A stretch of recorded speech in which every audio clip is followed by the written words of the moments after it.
People that don't repurpose content they've already created is like buying a great outfit and only wearing it once. It's a complete waste of time.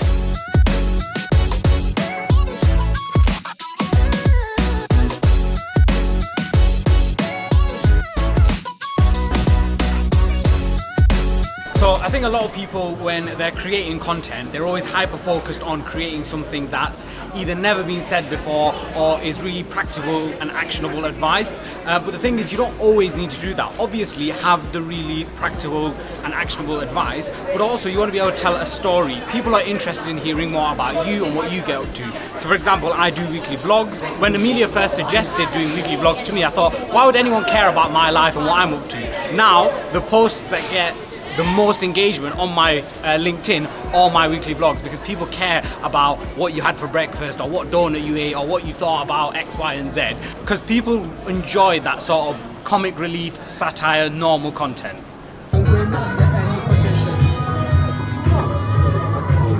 Okay, so I just did really badly on this hole, so Amelia's going to try and show me how it's done. Let's see. Lining up the angles.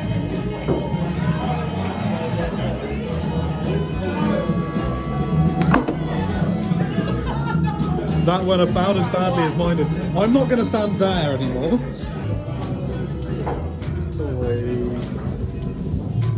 How many did you get, sorry? 6. Was that 6? So today is International Women's Day, and I posted this morning shouting out the amazing Francesca Lawson who created the gender pay gap bot on Twitter. And it got me thinking about how people can talk about controversial topics such as gender equality and other types of diversity online, because I think what stops people talking about controversial stuff is the backlash. But Francesca's done something very clever in the fact that she's just taken data that's publicly available.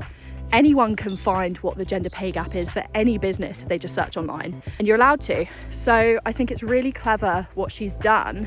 So I'm really out of breath. I'm walking my dog.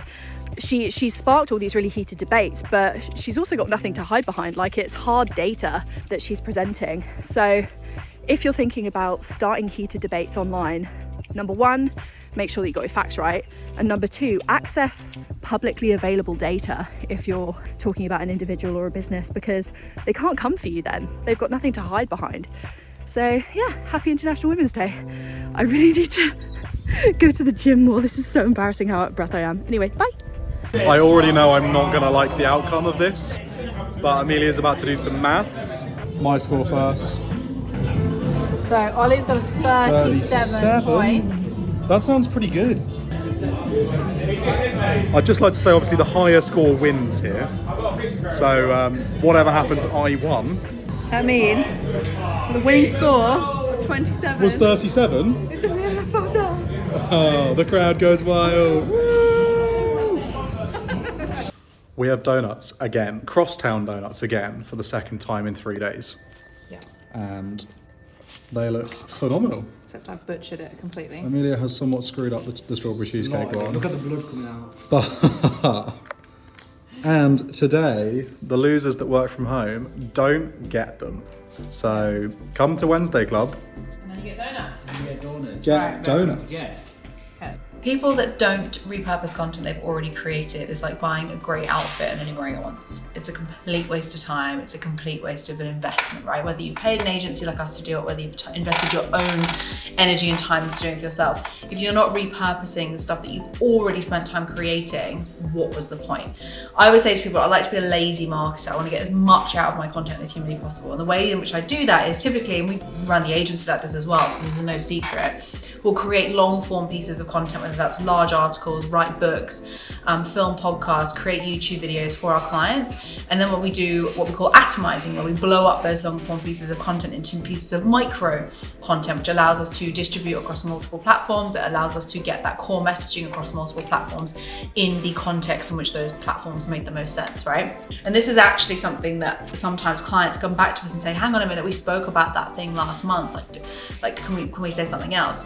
And my whole thing is, if you want to be famous for something, you have to talk about that thing consistently. And one of the things that we do as an agency is we build out what we call brand pillars. So 2 to 3 things that client particularly wants to be known for. Say, for example, I want to be known for personal branding, I want to be known for leadership, and I also want to be known for scaling a fast growing agency. And those 3 things make up my core brand pillars. And so everything that I post is about those 3 things. I've been talking about personal branding for 4 years, right? I've been saying the same thing over and over and over and over and over again every single week in a slightly different way. And that is why I built 100% inbound business. That is why I am known as a personal branding expert, because I continually talk about the same things all the time. It's very difficult to be known as the best at something if you're not telling people what you're the best at. And so you have to be consistent in your messaging, and you have to say the same thing over and over and over again. 50, 100 videos a month sounds really daunting if you're just sat there talking to a camera trying to make little bits of micro, but the key thing is you film a long form piece of content, like a podcast, like an interview, and then you split that stuff down into micro pieces of content. So it's taken you an hour to film this stuff, but in that hour, you've got 30, 40, 50 pieces of content in all these little bite-sized little chunks that you can just then whack into content, rather than sit there, record a minute, stop, sit there, record another minute, stop. It's just so much more efficient. That'll do. You happy? I'm so happy, mate. Absolutely buzzing. Excited to go. Where are you going? We're going, alright? Big five. Getting a few drinks, No, pizza, pasta. unfortunately not. I've just realised I named 2 Italian things. Might be a bit racist. Let's not get that in the vlog. So lots of our clients are very, very busy CEOs that are very time poor, and so whenever they come to us and they're like, I literally don't have time for this, you sort it, that sounds like a dream to us, because we only need 1 hour of their time to sort out content for the whole month. Goodbye! Oh, you're late, man. Go on. They're waiting for you. It's a very quiet tube station. There's everyone's very civilised. no one around. Almost no one here. This ain't no Northern Line. So we just arrived at Farringdon Station. We are here to see one of our clients do a filming session. Big 5:30 till 7:30 PM, which is when the client was available, but champions do extra, which is one of our mantras at our workplace. Our workplace. That'll do. Thanks.